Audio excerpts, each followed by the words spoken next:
In the Cold War, strategy was usually associated with action. Troop movements, intelligence operations, covert pressure, and visible signals were considered the language of power. Silence, by contrast, was seen as absence, something temporary, something to be filled. That assumption would prove dangerous. There came a moment when one side deliberately chose to say nothing, do nothing, and change nothing. Not as hesitation, not as weakness, but as strategy. It began during a period of heightened tension. Intelligence reports pointed to instability, but not escalation. Signals were inconsistent. Some suggested preparation, others suggested routine. Decision-makers expected clarity. What they received instead was ambiguity. Traditionally, ambiguity triggered action, but this time it triggered restraint. Intelligence analysts noticed that every visible response generated interpretation. On the other side, each adjustment produced counter-adjustment. Each signal increased pressure. The system was feeding itself. Escalation no longer required intent, only reaction. That realization forced a radical reconsideration. What if silence could interrupt the cycle? The proposal was controversial. Doing nothing went against decades of doctrine. Intelligence systems were built to respond, to adjust, to signal awareness. Silence risked being misread as blindness or indecision. But analysis suggested the opposite. The opposing intelligence apparatus relied heavily on deviation. It was trained to detect change. Stability confused it. Without anomalies, threat models weakened. Without threat models, urgency faded. The strategy was simple and unsettling. Maintain routine. Avoid signals. Remove interpretive friction. Let the other side argue with its own assumptions. The day silence became strategy was not marked by an order or a document. It emerged quietly through consensus rather than command. Analysts softened language. Reports emphasized continuity. Alerts were reviewed and closed without escalation. Externally, nothing appeared to change. Internally, everything did. Intelligence officers accustomed to constant motion now measured success by absence. No reaction meant progress. No response meant control. Silence was no longer passive. It was deliberate. The effect was not immediate. At first, the opposing side intensified analysis, searching for hidden meaning. But with nothing to interpret, interpretations diverged. Consensus fractured. Urgency weakened. The system slowed. This was the turning point. Silence did not conceal action. It replaced it. By refusing to participate in escalation logic, the strategy deprived the other side of narrative. Without a story to tell itself, the system hesitated. That hesitation mattered. The day silence became strategy was the day. Intelligence stopped trying to dominate perception and started shaping interpretation indirectly, not through deception, but through consistency. There were risks. Silence could be misread. It could fail. But analysis showed that action carried greater danger. Action confirmed assumptions. Silence challenged them. This choice would never be acknowledged publicly. It produced no documents, no victories, no declarations. But it reshaped how intelligence agencies understood influence. From that day forward, silence was no longer absence. It was leverage. Once silence was chosen as a strategy, its consequences began to unfold in unexpected ways. Intelligence systems are designed to respond to input. When input disappears, those systems do not become calm. They become restless. On the opposing side, analysts immediately noticed the absence of change. Routine continued. Exercises followed expected cycles. Communication patterns remained stable. There were no anomalies to elevate, no deviations to explain. At first, this stability was treated with suspicion. Silence, after all, had never been trusted. Analysts searched deeper, convinced that restraint masked preparation. They expanded monitoring, increased cross-checking, revisited historical precedents. But the data refused to cooperate. Every layer of analysis returned the same result: continuity. This created tension inside the system. Different departments reached different conclusions. Some argued that the lack of signals indicated confidence and control. Others insisted it suggested concealment. Without evidence, neither position could dominate. Consensus fractured quietly. As disagreement grew, urgency declined. Briefings became longer and less decisive. Assessments presented scenarios instead of conclusions. Language softened. Probabilities replaced warnings. The system adjusted its posture not because it felt safe, but because it could not justify escalation. This was the first success of silence. On the initiating side, discipline was essential. Silence had to be maintained consistently. No reactive signaling, no symbolic gestures, no attempts to exploit the moment. Any deviation would reintroduce interpretive friction and revive escalation logic. That restraint was difficult. Intelligence officers were trained to act, to probe, to test responses. Doing nothing required constant effort. Silence was not the absence of decision. It was a decision renewed every day. Over time, the effects compounded. The opposing intelligence system began reallocating attention. With no developments to track, resources shifted elsewhere. Monitoring remained, but priority declined. Silence normalized. Normalization was the second success. What made the strategy especially effective was that it produced no counter-strategy. How does one respond to nothing? Escalation would appear unjustified. De-escalation would concede influence. The safest option was observation. Observation, however, lacked momentum. As months passed, silence ceased to feel temporary. It became background. Analysts stopped searching for hidden meaning and began treating stability as data. Threat models adjusted. Expectations changed. This adjustment was subtle but profound. The intelligence system had internalized restraint without acknowledging its source. Behavior shifted organically. Decisions slowed. Thresholds rose. The risk of miscalculation declined. There was no victory to announce. And that was the point. Silence achieved what action could not. It altered interpretation without provoking response. It reduced pressure without conceding position. It reshaped behavior invisibly. By the time this became clear internally, it was already irreversible. The system had adapted. Any sudden action would now stand out dramatically, attracting attention and suspicion. Silence had created leverage by making itself normal. This was not a permanent solution. It could not last forever, but it did not need to. Its purpose was to interrupt escalation logic long enough for uncertainty. To replace urgency, that objective had been met.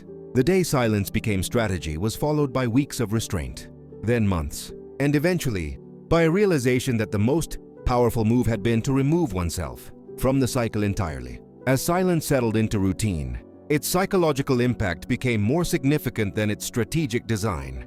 Intelligence agencies are not only systems of collection and analysis. They are systems of expectation. When expectation is denied fulfillment, confidence erodes. On the observing side, analysts began to experience analytical fatigue.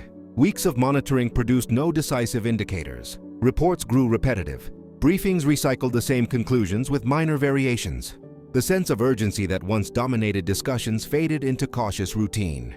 This fatigue mattered. It reduced the emotional intensity of interpretation. Analysts became less inclined to assume worst-case scenarios. Without reinforcement, fear lost momentum. Threat perception softened, not because danger was disproven, but because it could not be sustained. Disagreement became normalized. Instead of competing to define intent, departments accepted divergence. Multiple interpretations coexisted without pressure to resolve them. This was unprecedented. Intelligence doctrine had always emphasized convergence as a prerequisite for action. Now convergence was absent. The system adapted by lowering its expectations. Instead of preparing for escalation, it prepared for continuation. Stability became the default assumption. Contingency planning remained, but it no longer dominated decision-making.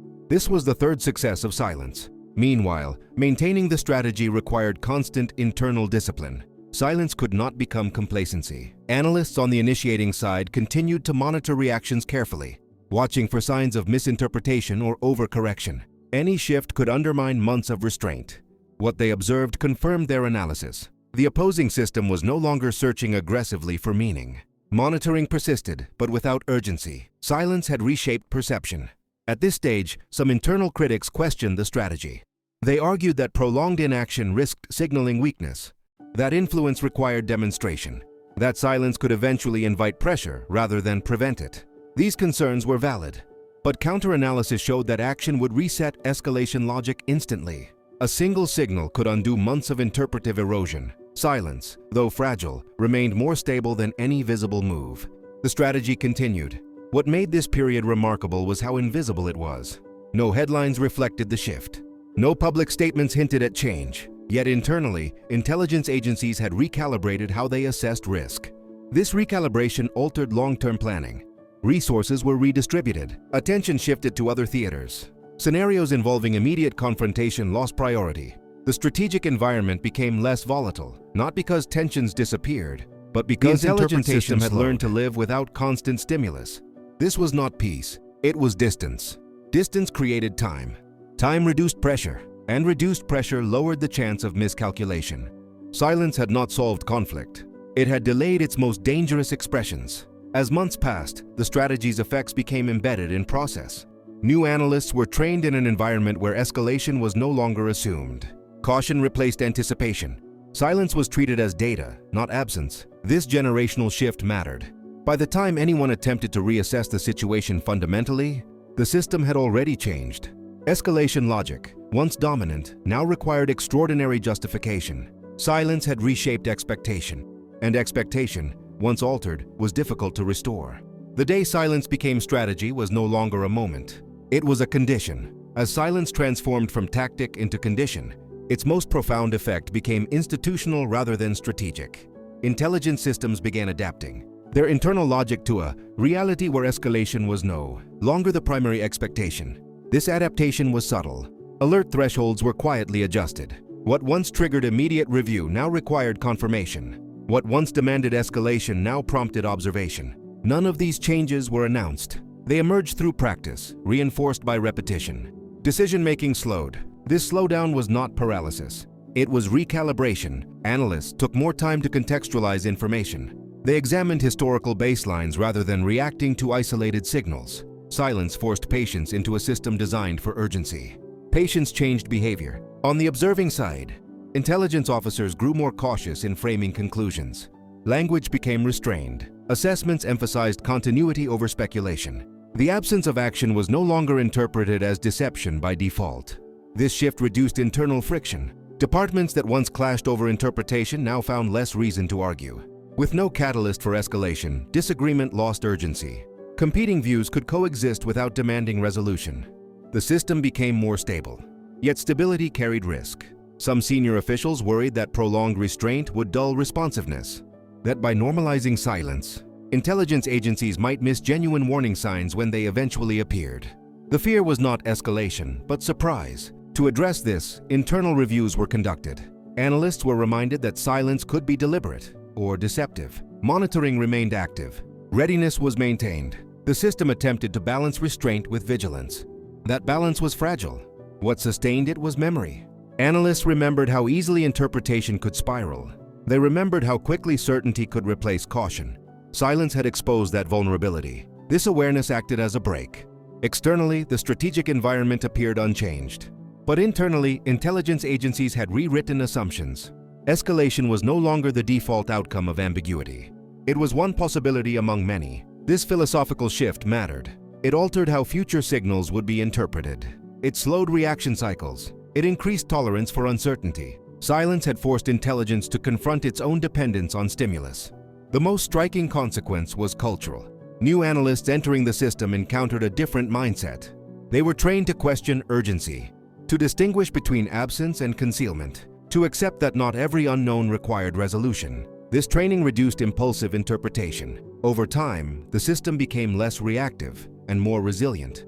The day silence became strategy did not end conflict. It did not resolve rivalry, but it reshaped how danger was managed. It replaced reflex with reflection, and that replacement had lasting effects. By the time tensions elsewhere demanded attention, the intelligence community had internalized a new principle. Influence did not always require action. Control did not always require visibility. Sometimes the most effective signal was the one not sent. Silence had not ended the Cold War, but it had prevented one of its most dangerous moments. In the end, the strategy of silence was never officially recorded as doctrine. It appeared in no manuals and carried no formal approval. Yet its impact shaped intelligence behavior long after the moment that inspired it. The Cold War did not end because of silence. It ended through political shifts, economic pressure, and structural exhaustion. But silence played a quiet role in preventing moments that could have ended everything far sooner. What intelligence agencies learned during that period was unsettling. Influence did not always come from pressure. Control did not always require visibility. Sometimes the absence of action altered behavior more effectively than any signal. This lesson challenged decades of assumption. Intelligence systems had been designed to detect movement, change, and escalation. Silence exposed a blind spot. When nothing happened, interpretation faltered. Without deviation, threat models weakened. Without threat models, urgency collapsed. Silence disrupted escalation logic at its core. The most important outcome was not strategic, but institutional. Intelligence agencies became more aware of how easily interpretation could create danger. Analysts learned that certainty was not always strength. That restraint could be deliberate rather than passive. This awareness changed how future crises were handled. Language became more cautious. Probability replaced inevitability. Silence was treated as information rather than absence. These shifts reduced the risk of catastrophic miscalculation, but they also slowed response. That trade-off was accepted. By the late stages of the Cold War, intelligence systems were no longer racing toward conclusions at the same speed. They questioned urgency. They challenged assumptions. They remembered how close interpretation alone had come to, triggering irreversible outcomes. The day silence became strategy marked a turning point, not because it resolved conflict, but because it exposed the limits of action. The strategy was never acknowledged, because acknowledging it would require admitting vulnerability. It would reveal that influence could be achieved without force, deception, or pressure. That consistency could shape perception more powerfully than confrontation. Such an admission was impossible, so silence remained unnamed. Its success was measured not in victories, but in disasters avoided. Not in records kept, but in moments that never happened. No crisis, no escalation, no irreversible decision, only absence. And sometimes, absence is the strongest outcome intelligence can produce. The Cold War rewarded those who understood when to act, but it also rewarded those who understood when not to. That understanding did not end the conflict, but it kept it from ending everything else.